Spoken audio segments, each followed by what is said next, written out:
తిరుపతిలో రేణిగుంట కాళహస్తి రోడ్లో ఈ అమ్మ అప్పాలు అనేవి చాలా ఫేమస్ అంటండి. చాలామంది రీల్స్ చేస్తే మా హస్బెండ్ తినాలని ఉంది అంటే వెళ్ళామన్నమాట. నేను అన్నాను, నేను వెజ్ కదా, నేను వచ్చి ఏం చేస్తానంటే కంపెనీదులే రాబ్బా అంటే వెళ్ళాను. ఇక్కడైతే చూస్తే షాక్ అయిపోయాను. జనాలు ఎలా అప్పాల కోసం అయితే ఎగబడిపోతున్నారో. వీళ్ళు కర్రల పొయ్యి మీద అప్పాలు అయితే చేస్తున్నారు.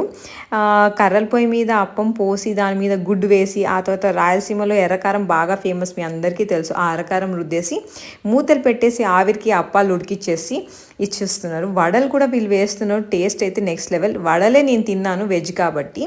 ఆ అప్పంకి కాంబినేషన్గా వాళ్ళు మటన్ పులుసు, చికెన్ పులుసు, పాయ అయితే ఇస్తున్నారు. మా హస్బెండ్ని అడిగాను ఎలా ఉంది టేస్ట్ అంటే చాలా బాగుంది, సూపర్గా ఉంది అని చెప్పారు. సో మీకు ఎవరికైనా నాన్ వెజ్ ప్రియులు ఉంటే తిరుపతికి వెళ్ళినప్పుడు ఇవి అయితే ట్రై చేసేయండి. ఇది మా హస్బెండ్ తీసుకున్న గుడ్డప్పం, మటన్ పులుసు వడ, ఇది నేను తిన్న ఇడ్లీ వడ చట్నీ.